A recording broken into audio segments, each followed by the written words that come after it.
There's a moment quiet, almost invisible, when an empath woman begins to change the way she relates to the world.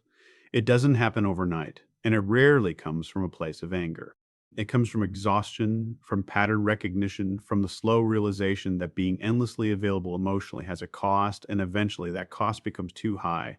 For most of her life, her identity has been rooted in how deeply she can feel and how much she can give. She reads between the lines.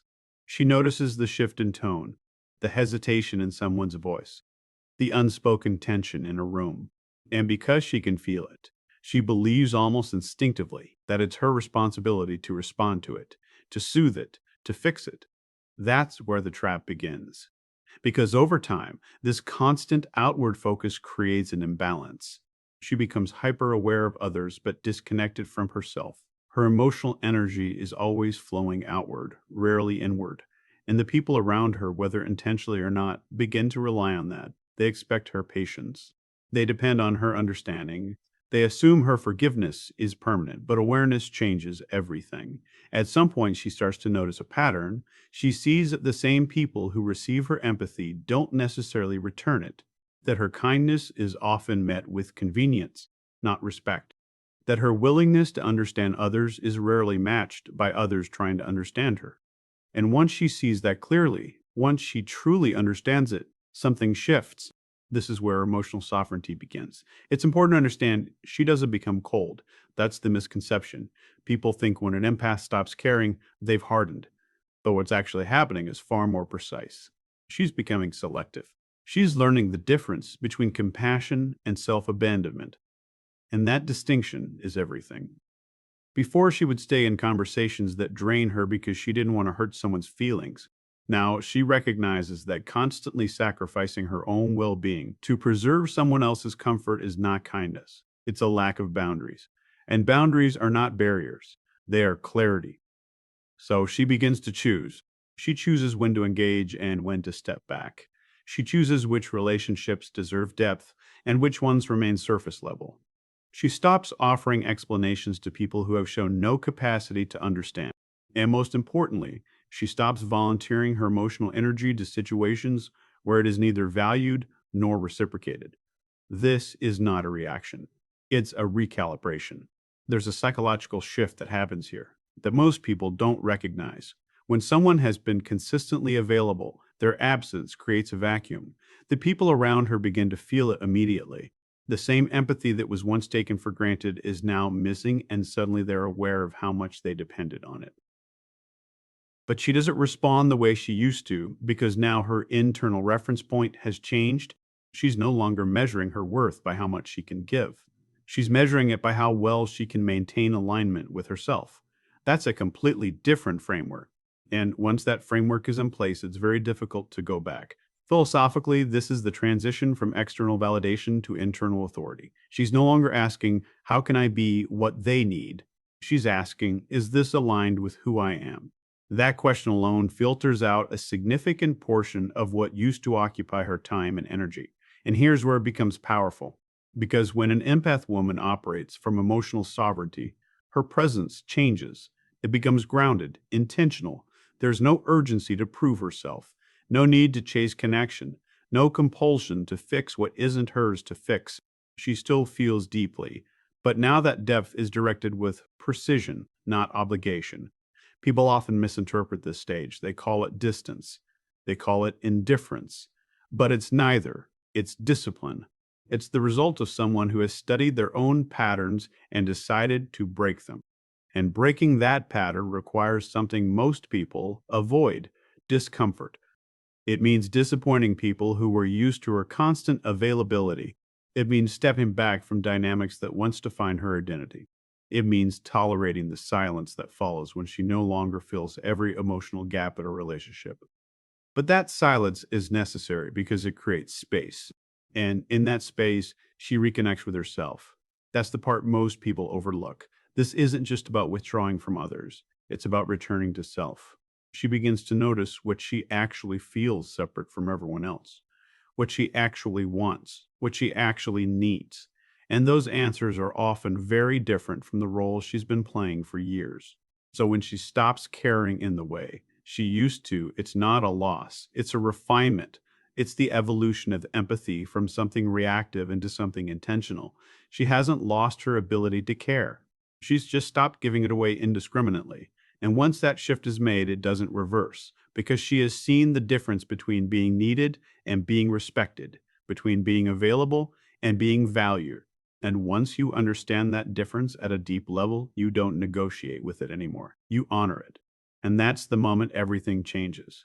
When she realizes that protecting her energy isn't selfish, it's the standard. There's a noticeable shift that follows emotional sovereignty, and it often catches people off guard because when an empath woman begins to reclaim her energy, the first thing that changes isn't her presence, it's her communication, or more accurately, the lack of it. She used to explain everything, not just what she felt, but why she felt it. She would walk people through her intentions, her reasoning, her perspective carefully, patiently, because she believed that clarity could fix disconnection. That if she just found the right words, the right tone, the right moment, the other person would finally understand, and understanding in her mind would lead to resolution. But over time, she begins to recognize a hard truth. Not everyone misunderstands you by accident. Some people understand exactly what you're saying. They just benefit more from pretending they don't. That realization changes the entire strategy because explanation requires two things: honesty from the speaker and openness from the listener. And when one of those is missing, the entire process becomes a loop. She explains, they deflect. She clarifies, they distort. She tries again, and nothing fundamentally changes. The conversation becomes less about resolution and more about emotional expenditure. And eventually, she sees it for what it is: an inefficient use of her energy. This is where silence begins to replace explanation. Now, silence is often misunderstood. People interpret it as avoidance or even passive aggression, but in this context, it's neither. It's a decision, a deliberate withdrawal from conversations that have proven to be unproductive. She's no longer engaging in dialogue where the outcome has already been demonstrated. That's a form of intelligence, because once you identify a pattern, continuing to participate in it without change isn't compassionates compliance, and she's no longer willing to comply with dynamics that diminish her. So instead of explaining, she observes. She listens more than she speaks. She pays attention to actions rather than words. And when something doesn't align, when someone's behavior contradicts their claims, she doesn't rush in to correct it. She doesn't initiate another long conversation to reconcile the inconsistency. She simply notes it, adjusts her expectations, and moves accordingly. That restraint is powerful because explanation used to be her way of maintaining connection. Silence becomes her way of maintaining clarity. And here's where the psychological shift becomes even more pronounced. When she stops explaining, she also stops seeking validation for her perspective. She no longer needs the other person to agree in order to feel secure in what she knows. That internal confidence removes the urgency from her communication. She's not trying to win the conversation anymore. She's trying to understand the reality of the situation and then act in alignment with that reality. For people who were used to her explaining, this change is disorienting. They may push for a reaction. They may try to provoke a response because the absence of her usual engagement creates uncertainty. But she doesn't respond the way she used to, not because she has nothing to say, but because she has nothing to say, but because she has nothing to prove. And that's a critical distinction. Silence in this context is not the absence of thought, it's the presence of decision. She has decided that not every misunderstanding needs to be corrected, that not every accusation deserves a defense, that not every relationship warrants the same level of effort. And once those decisions are made, her communication naturally becomes more selective, more precise, more intentional. There's also a philosophical layer to this. Language is often used as a tool to shape perception. When she was constantly explaining, she was, in a sense, negotiating her reality with others, trying to align their perception of her with her own. But now she understands that perception is not something you can control through repetition. People see what they're prepared to see. And no amount of explanation can force clarity onto someone who is committed to misunderstanding. So she stops trying, not out of defeat, but out of awareness. She recognizes that her time and energy are finite resources, and she allocates them accordingly. Conversations that lead to growth, mutual understanding, or genuine connections still receive her attention. But conversations that cycle through the same unresolved patterns are no longer entertained. This is where her silence becomes a boundary. It's not announced, it's not justified, it simply exists. And over time, that boundary reshapes her environment. The people who are capable of meeting her at that level will adjust. They'll engage with more honesty, more accountability, more respect, and the ones who can't, who relied on her constant explanations to maintain control or avoid responsibility, will gradually fall away. That's not a loss, that's a filtration process. Because when you remove the need to explain yourself to everyone, you also remove the pressure to maintain connections that aren't built on mutual understanding. What remains is more aligned, more stable, more real. And perhaps most importantly, she becomes more at peace. There's a quiet confidence that comes with this stage, a sense of stability that isn't dependent on how others interpret her. She knows what she meant, she knows what she did, and she's comfortable letting that be enough. That level of self trust is not easily shaken. It changes how she moves through every interaction. There's less urgency, less reactivity, less emotional volatility. She's not pulled into every disagreement or distracted by every misinterpretation. She remains centered because her sense of clarity is internally generated. And once that internal clarity is established, external noise loses its influence. So, when an empath woman stops explaining, it's not because she's disengaged from the world, it's because she's no longer negotiating with it. She has refined her communication down to what is necessary, what is meaningful, and what is deserved. Everything else is silence, and that silence speaks with more authority than words ever could. Because at some point you realize that the people who truly understand you never needed the explanation in the first place. The ones who demanded it were never really listening. After the shift in the silence, something even more profound begins to take shape. It's less visible, less performative, but far more consequential. This is where detachment enters not as a defense mechanism, but as a form of clarity. Now, detachment is often misunderstood. People hear that word and immediately associate it with indifference, emotional shutdown, or a kind of cold withdrawal from life. But that's not what's happening here. What's happening is far more precise. She's not detaching from feeling. She's detaching from over-identifying with what she feels, and more importantly, from what other people feel. Asterisk, for most of her life, the boundary between her emotions and the emotions of others was blurred. She didn't just observe people's pain, she absorbed it. She didn't just notice tension, she carried it. And because of that, her reactions were often driven by a need to resolve discomfort that didn't even originate within her. That creates a very specific kind of vulnerability, because if your internal state is constantly influenced by external emotions, then your sense of stability becomes dependent on the behavior of others. If they're calm, you're calm. If they're chaotic, you're pulled into that chaos. And over time, that dynamic becomes exhausting. Detachment disrupts that pattern. It introduces space between stimulus and response, between what she perceives and how she chooses to engage with it. And that space is where her power is restored. Instead of immediately reacting to someone's mood, she observes it.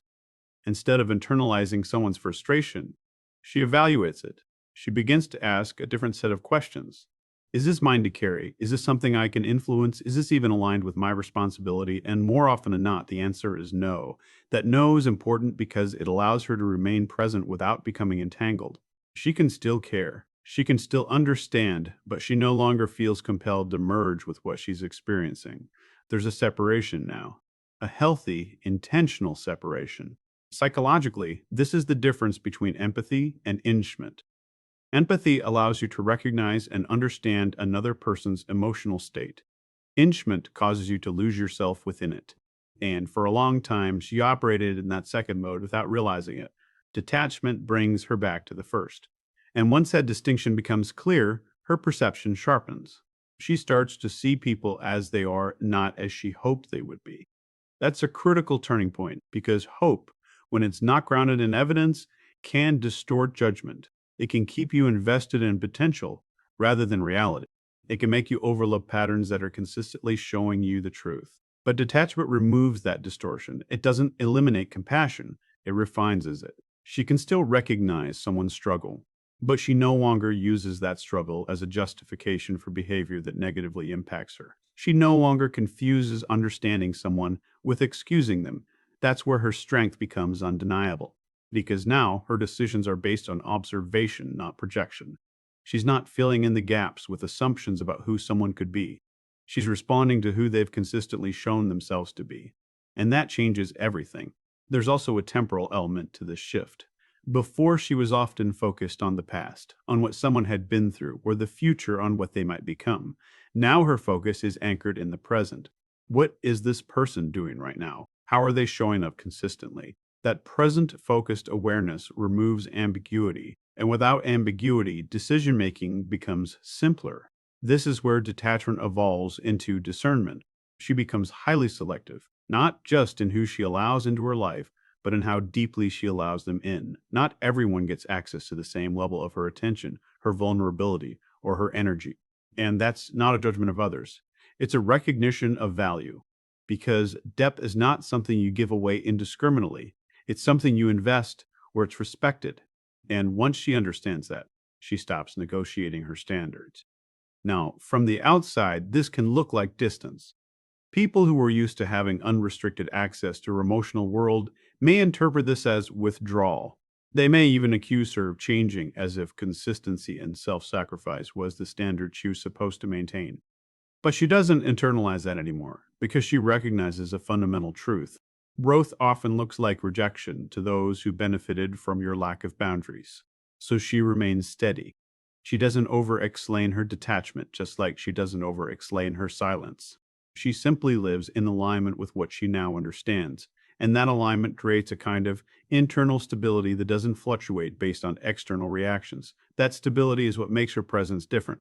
There's a calmness to it, a groundedness. She's not easily pulled into drama, not easily manipulated by emotional volatility, not easily convinced to abandon her perspective for the sake of temporary harmony. She values peace, but not at the cost of her clarity. And perhaps most importantly, she becomes comfortable with letting things end. That's a significant shift, because earlier she might have held on to try to repair, try to rebuild, try to restore what once was. But now, if something is no longer aligned, she allows it to conclude without resistance.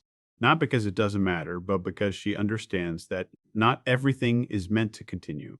Some things are meant to reveal, and once they've revealed what they needed to reveal, holding on only delays the inevitable. So when an empath woman reaches this stage of detachment, she begins to feel a sense of detachment from the world around her. She hasn't lost her depth. She's mastered it. She's no longer controlled by what she feels. She's guided by what she understands. And that understanding allows her to move through the world with a level of precision that wasn't available to her before. She sees clearly, she chooses carefully, and she commits fully only where it's deserved, because at some point you stop asking how much you can tolerate and you start asking what you're no longer willing to accept. And then you arrive at the final stage of this transformation, the part that people feel the most, even if they don't fully understand it. Because after the shift into sovereignty, after the silence replaces explanation, and after detachment refines its perception, what remains is absence. Not dramatic absence, not loud confrontational exits or emotional declarations. Just absence, clean, quiet, and deliberate. This is where the empath woman does something that for most of her life would have felt unnatural. She stops showing up where she is not valued. Now that sounds simple on the surface, but when you understand her history, how much of her identity was built around being present, then you can see that her sense of self is not just about her past, but about her present. Being reliable, being the one who stayed, you begin to realize how significant this shift actually is. Because before, her instinct was to remain, to endure discomfort, to give people time, second chances, third chances, sometimes unlimited chances. She believed in consistency and loyalty and the idea that if she just held the space long enough, things would improve. But absence requires a different kind of thinking. It requires her to accept that not all situations are meant to be repaired, that not all people are willing to grow, and more importantly, that her presence, no matter how supportive, how patient, how understanding, is not the variable that determines someone else's behavior. That realization is sobering because it dismantles the belief that she can influence outcomes simply by caring more. It forces her to confront the limits of her role in other people's lives. And once she sees those limits clearly, continuing to overextend herself no longer feels like compassionate, feels like self neglect. So she makes a decision and it's not announced. There's no final conversation where she lays everything out, no detailed explanation of why she's stepping back. That phase is already passed. The silence and detachment have already done the work of revealing what needed to be seen. Now she simply withdraws. She stops initiating contact. She stops maintaining dynamics that are one sided. She stops filling the emotional gaps that others have come to rely on her to fill. And in doing so, she creates something that didn't exist before, a void. And that void is where the impact happens. Because when someone has been consistently present in your life emotionally, mentally, energetically, their absence is not neutral, it's noticeable. It disrupts the pattern. It removes a stabilizing force that people may not have even realized they depended on. This is why her absence becomes louder than anything she could have said. Words can be dismissed. Explanations could be argued with. But absence is undeniable. It doesn't engage. It doesn't engage. It doesn't negotiate. It doesn't defend itself. It simply exists as a new reality. And that reality forces reflection. People begin to replay interactions, to reconsider moments they overlooked, to recognize the consistency she brought, the patience she offered, the understanding she extended, often without acknowledgement. And in that recognition, there's usually a delayed appreciation. But here's the critical part. By the time that appreciation arrives, she has already moved on, not in a reactive way, not out of spite or resentment, but because her internal process has already reached its conclusion. She didn't leave impulsively. She left after observation, after evaluation, after giving more than enough opportunity for alignment. So when she's gone, she's not halfway out. She's fully withdrawn. That finality is what makes it so impactful because it contrasts sharply with who she used to be. The version of her that would have returned, reconsidered, re-engaged. That version operated on hope. This version operates on evidence. And evidence doesn't argue, it informs. There's also a deeper philosophical layer to this. Presence is often taken for granted because it's consistent. It becomes part of the environment, expected, assumed, almost invisible in its reliability. But when that presence is removed, it reveals its true value. Absence in that sense is a form of communication. It communicates boundaries without words. It communicates standards without explanation. It communicates a decision that has already been made internally without seeking external validation. And that kind of communication is difficult to ignore. Now, this doesn't mean her absence is intended to teach anyone a lesson. That's not the motivation. She's not withdrawing to provoke a reaction or to create a sense of loss. She's withdrawing because staying is no longer aligned with her understanding of herself. Any reaction that follows is simply a byproduct, and that distinction matters because it keeps her grounded. It prevents her from slipping back into old patterns of managing other people's perceptions or emotions. She's not responsible for how others process her absence. She's only responsible for maintaining her alignment. That's the standard she operates by now. And once that standard is in place, it reshapes everything. Her relationships become more intentional. Her energy is invested where it's reciprocated. Her presence is no longer automatic, gets earned, sustained by mutual respect rather than expectation. There's a quiet strength in that, a kind of stability that doesn't need to be announced or defended. People can feel it even if they can't articulate it. They recognize that access to her is no longer unconditional. And that recognition changes how they engage if they're capable of adjusting at all. And if they're not, the distance remains not as punishment, but as alignment. Because at this stage, she understands something that took time to learn. You don't have to explain your absence to people who never questioned your presence.